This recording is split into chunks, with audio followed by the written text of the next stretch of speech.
जब धर्म अपनी अंतिम सांस ले रहा था, सत्य बस एक परछाई बनकर रह गया था। क्रोध, लोभ, छल, ये अंधकार सिर्फ बुराई नहीं था, ये था कली जो इस युग का जन्मदाता है। उसका अस्त्र है अज्ञान, उसका सिंहासन है भ्रम। वो बाहर से नहीं लड़ता, वो मनुष्य के अंदर प्रवेश करता है। उसने पृथ्वी को अपनी मुट्ठी में जकड़ लिया था, क्योंकि उसने हर दिल में छुपे लालच को पहचान लिया था। तब भविष्य का चक्र घूमा। एक आखिरी आशा जन्म लेने वाली थी, कल्कि, विष्णु के 10वें अवतार, जो कलयुग के अंत और सत्य युग के आरंभ की घोषणा करने आए हैं। शंबल ग्राम में एक योद्धा का जन्म हुआ, जिसके माथे पर कल्कि का दिव्य चिन्ह था। माता पिता सुमति और विष्णु यश, उन्होंने युग परिवर्तन की आहट महसूस की। उनके साथ थी पद्मा, नियति की शक्ति, उनकी जीवन संगनी जो स्वयं लक्ष्मी का अवतार थी, और देवदत्त, दिव्य श्वेत अश्व, जिन पर सवार होकर वे अधर्म का संहार करेंगे। परंतु ये युद्ध अकेले नहीं लड़ा गया। 8 अमर चिरंजीवी युगों से इस पल की प्रतीक्षा कर रहे थे।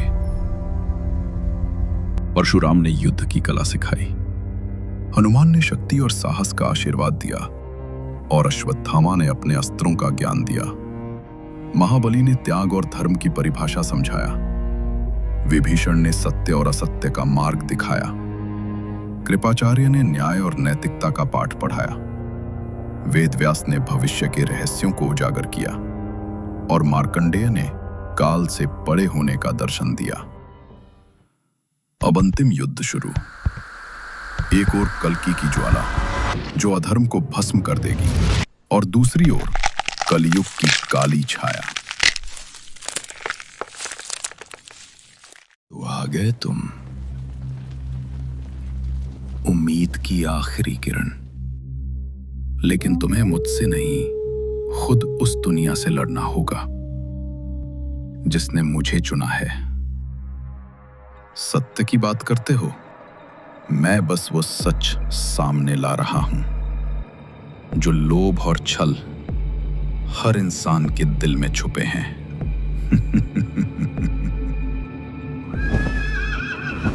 लेकिन कल्कि का शस्त्र सिर्फ तलवार नहीं, वो स्वयं धर्म है। लेकिन यह धर्म युद्ध इतना सरल नहीं था।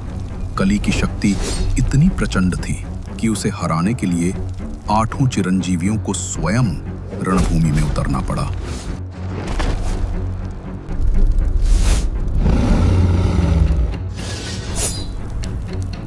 और उस अंतिम क्षण में 9 दिव्य शक्तियों का प्रहार एक हुआ।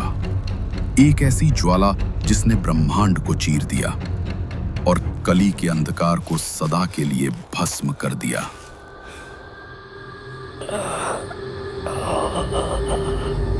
कलयुग का अंत हुआ।